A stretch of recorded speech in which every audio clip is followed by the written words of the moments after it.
Number 2. The Haunted Doll. I swear up and down that this story, as much as it sounds like it's made up, run-of-the-mill scary doll story, it is 100% true and still terrifies me. When I was a kid, I would spend a lot of time in Texas with my brother, dad, and stepmom. Mainly just my brother and stepmom, because my dad was in the military and would frequently go on long trips, leaving us alone in whatever house we happened to be living in at the time. When I was about 5, we moved to a large, very old Victorian house. 3 stories, not including the attic and the basement. Lots of rooms, and as a little kid, I found it very fun to explore the house. In the attic, there were lots of old junk that the owner of the house was storing while we were renting it, including a huge collection of beautiful handcrafted porcelain dolls. There were hundreds of them lined up neatly on the back wall in a glass case, standing on their stands like an army ready for command. And as a little girl who loved ribbons and bows and anything girly, I was intrigued. One doll in particular stood out to me. A beautiful red-haired, green-eyed doll in a blue silk dress with a matching ribbon in her hair. I begged my dad to let me play with her. I felt the need to hold and love her and have tea parties with. He of course refused, saying that the dolls were worth more than I could imagine, and he wanted his deposit back when we moved. He kept the door locked for good measure, after catching me more than once staring in awe at the doll. A month went by and I had forgotten about the doll, choosing to simply explore the house and play in my basement room with my Barbies. Until one day I came home from dropping my dad off at the base and found the red-haired doll sitting on my bed. I was ecstatic, thinking that my dad had given me the doll and left it as a surprise, and proceeded to play with the doll every day until my dad came home. As soon as my dad saw the doll, he flipped out and yelled at me, spanked me, and took the doll away to lock back up in the attic, and only got more aggravated when he discovered that the attic door was still locked and her was the only one to have the key. He couldn't figure out how I could have possibly picked the lock and then repicked it to lock it. His solution was I had somehow convinced my brother to do it for me.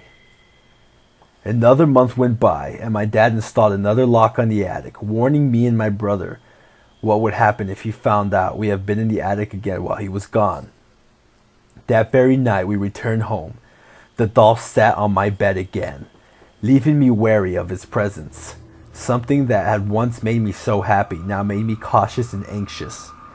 I told my stepmom, who immediately became angry and slapped me, then my brother, and tried to return the doll only to find the attic door once again locked.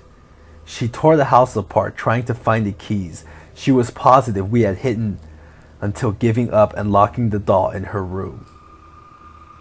The night my dad came home, I was terrified and her wouldn't speak to me or my brother at all, only giving short speech about how we needed to go to our rooms and not come out. The next trip he made, we didn't see him off to the base. We sat in our rooms and had a quiet evening alone. I spent the night sulking and trying to figure out how the doll had gotten into my room. Later, after I had fallen asleep, I heard soft music, box music, that slowly woke me up. I felt something near my feet, and thinking it was my cat curled up, I reached down only to find, instead of fur, a handful of hair. I turned my light on and screamed. What looked like every dollar from the attic was in my room, sitting at my tea table, on my dollhouse, and positioned in standing position on my bed and in various parts of my room. My door slammed open and my dad appeared in the doorway where he had apparently been waiting for me to head to the attic to claim a doll. He took one look at them, grabbed me and ran out of the house, dragging my brother and stepmom along with us. He refuses to speak of them to this day. The most important part of this story is the backstory of the red-haired doll.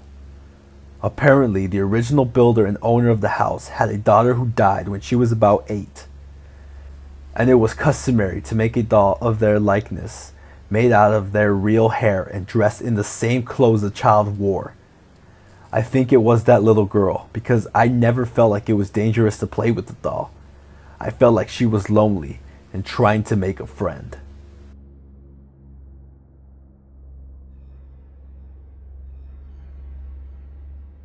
Number 1. The Grandma Doll. It was my birthday, and I've gotten a new doll. The doll looked a bit creepy, but I didn't want to say that to my grandma, as she was dying of cancer, and that doll was the most important object to her. I appreciate her giving me the doll, but ever since I had the doll, weird things have happened. You're probably thinking weird things like the doll moving while I am asleep. It's worse than that. I woke up in the middle of the night to the doll staring at me. I ignored it, which was a bad idea. I woke up again about an hour later with the doll sitting right next to me in the bed. I ran to my mom and dad's room. They were asleep. I thought it was my parents pulling a prank on me, as they like joking around with me. But the worst thing happened. It was on my 11th birthday, a year after I got the doll. My mom and dad got me a teddy bear with "We love you" stitched to the belly, and it was smiling. It is important you know that the bear was smiling. I went upstairs to the bed that night, and I found the doll sitting right on my bed with a note in front of the doll. The note said, "Are you going to abandon me?" I went to get my mom, and when I got back, the note was gone. They said I got excited about playing with my new toys the next day, as I didn't have enough time that night. I woke up in the middle of the night. Again, I saw my teddy bear next to me. He wasn't smiling, he was sad. I turned on the light to see if I was just seeing things. I wasn't. The bear had a sad face, and it was missing its legs and arms. The doll was sitting behind it and on the belly. Instead of saying, "We love you," it said, "I hate you." I started to cry because I was so scared. Then I heard a voice whisper, "I thought you loved my doll." It sounded like my grandma. She sounded like she had been crying. I saw the ghost of my grandma, I kid you not, with the doll walking behind her. I followed them. My grandma jumped out the window. The doll was trying to encourage me to join her in the afterlife. I refused and jumped in bed with my parents. I haven't told them about that night. The doll is in my attic, and I sometimes wake up to hearing my grandma or wake up seeing the doll stare back at me.